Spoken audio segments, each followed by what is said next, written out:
Alô, pessoal, como é que vocês estão? Eu estou muito bem. Aqui, Prof. Nunes, ok? Hoje estamos aqui para resolver, né, a última parte do exame de física.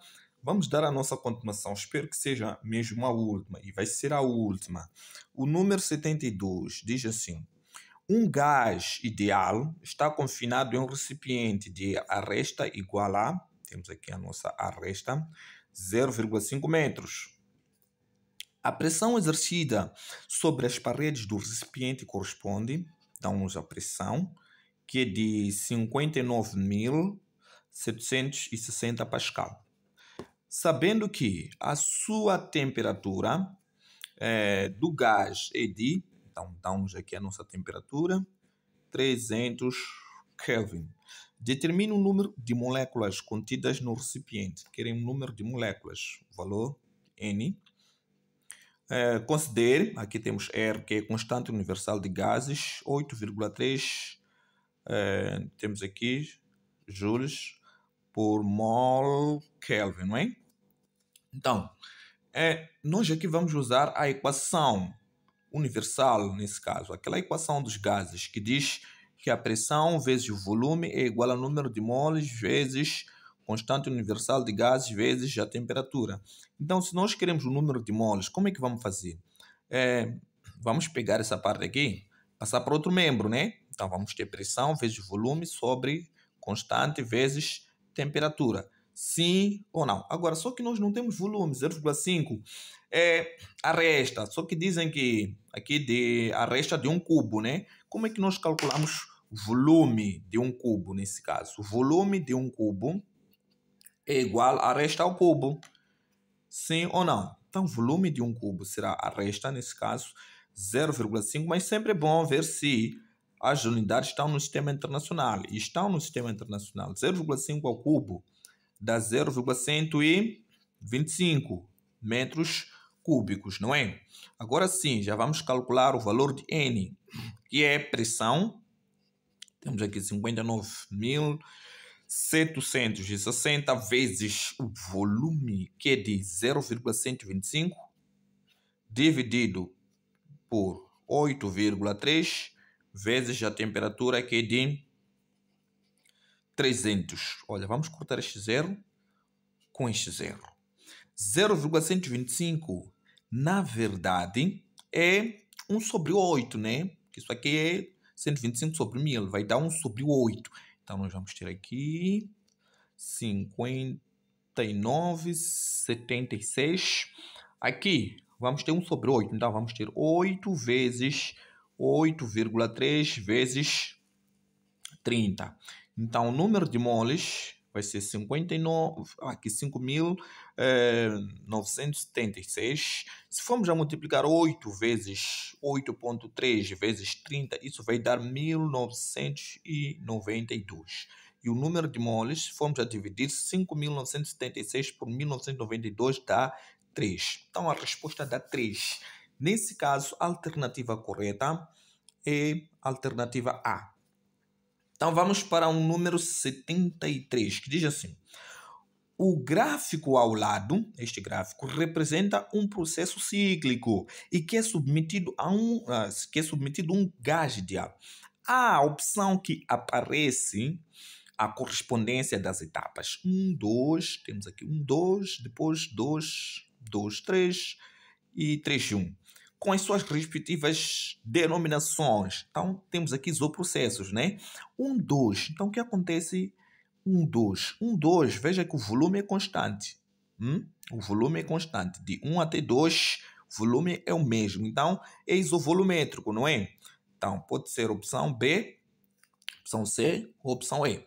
Depois, de 2 a 3. 2 a 3, o que acontece? 2 a 3. A temperatura é constante. Então, significa que é isotérmica. Isovolumétrica, isotérmica.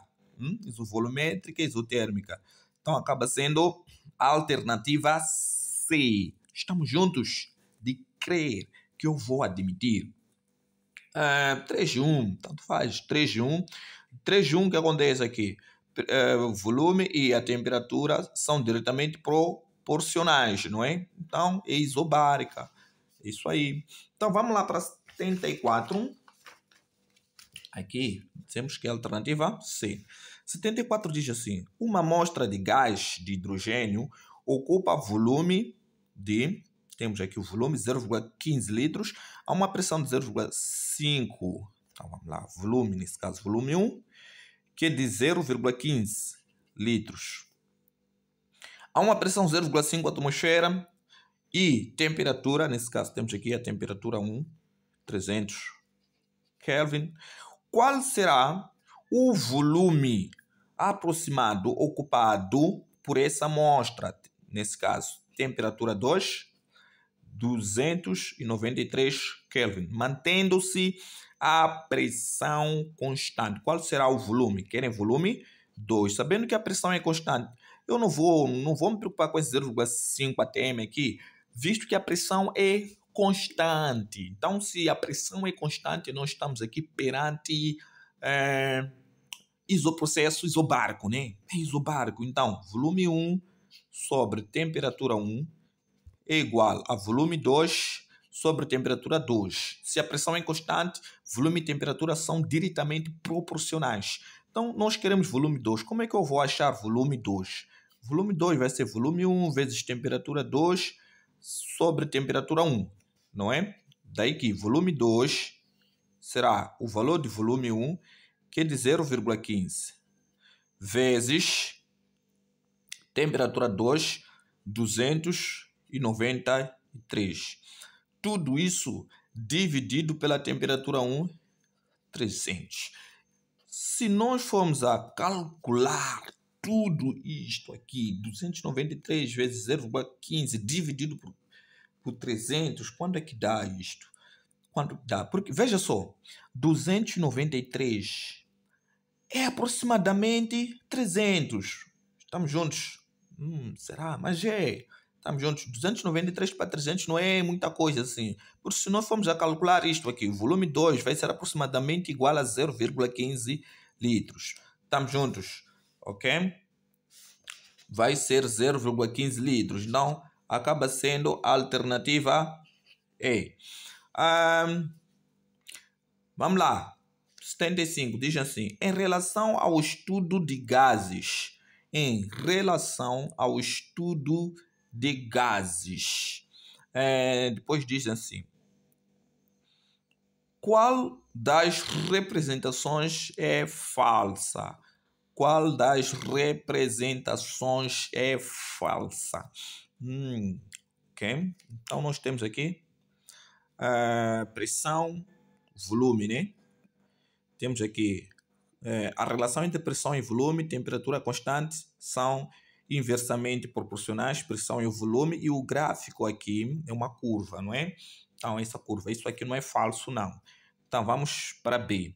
B, o que nós temos? Aqui, quando a temperatura é constante, pressão é inversamente proporcional ao volume, gráfico é uma curva, isso é verdade. Quando a pressão é constante, volume e temperatura são diretamente proporcionais. E aqui, dizem que simplesmente a pressão é constante, gráfico de volume, temperatura, está-se a relacionar volume, temperatura e a pressão é constante, muito bom. E aqui temos pressão, temperatura são diretamente proporcionais para volume. Quando o volume é constante, o gráfico, nesse caso, é uma linha reta, né? Então, aqui temos pressão, aqui pressão, volume, né? Pressão, volume, temperatura é constante. Eu ficaria aqui com a alternativa E, não me diz algo assim, ok? A alternativa E, a alternativa falsa. Vamos virar a página, ficamos aqui com o número 76, que diz assim, número 76, um cilindro com um pistão, contém um gás que passa por um processo termodinâmico em duas etapas. Na primeira etapa, o gás recebe, nesse caso aqui, Q1, que é 500 joules, e realiza trabalho 1, que é de 200 joules. Então, se o gás recebe calor, nós podemos dizer que o calor 1 é igual à variação ó, energia interna 1 mais trabalho 1, não é? Então, ficamos aqui com 500, que é igual a energia interna 1 mais trabalho 1 de 200 joules. Que isso aqui, energia interna 1, 500 menos 200 vai dar quanto? 300 joules. Ok?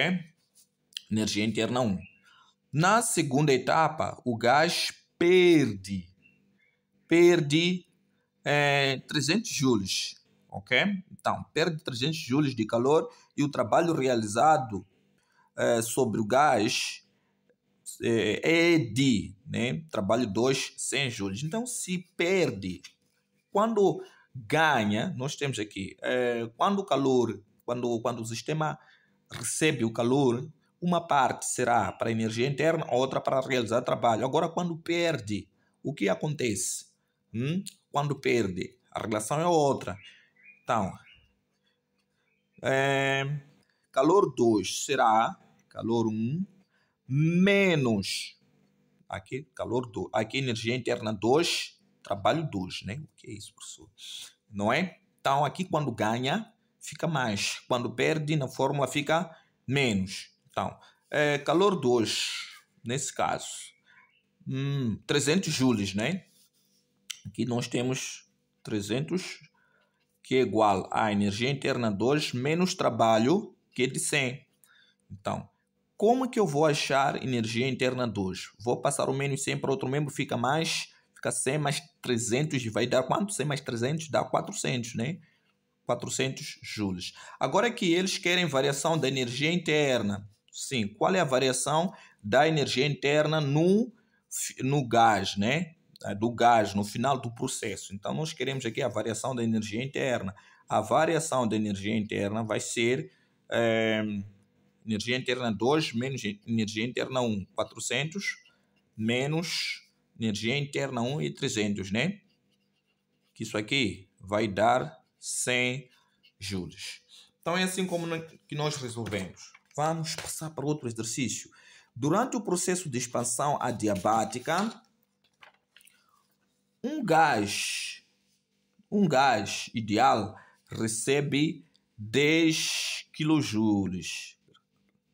Recebe 10 kJ, nesse caso, que é o calor. Determine o trabalho realizado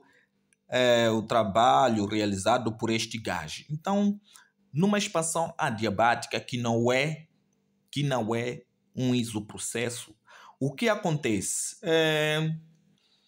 O calor é igual à variação da energia interna mais trabalho. Então, o que acontece? Aqui o sistema, nesse caso aqui, esse calor aqui, que o sistema recebe, não afeta a energia interna, ok?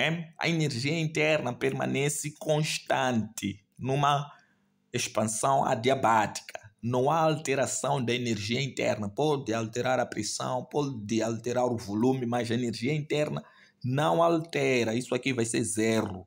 Daí que o trabalho será igual ao calor, ok? Recebido, que é igual a 10 kJ. No exercício anterior tivemos C, né? Alternativa B, ok? E aqui ficamos com 10, permanece. 78 diz assim: a figura ao lado representa o diagrama da pressão em função do volume em um sistema termodinâmico que sofre 3 transformações sucessivas, x, y, yz e zx. O trabalho total realizado pelo sistema após a transformação é igual. Eles querem aqui o trabalho, né? Então, aqui nós vamos ter o trabalho. Temos aqui o gráfico de pressão em função ao volume. O trabalho corresponde à área debaixo dessa figura. Se nós formos a ver isso aqui é um triângulo. Então, o trabalho é geometricamente igual à área do triângulo, não é? Que para a área do triângulo, como nós calculamos, base vezes altura dividido por 2, não é?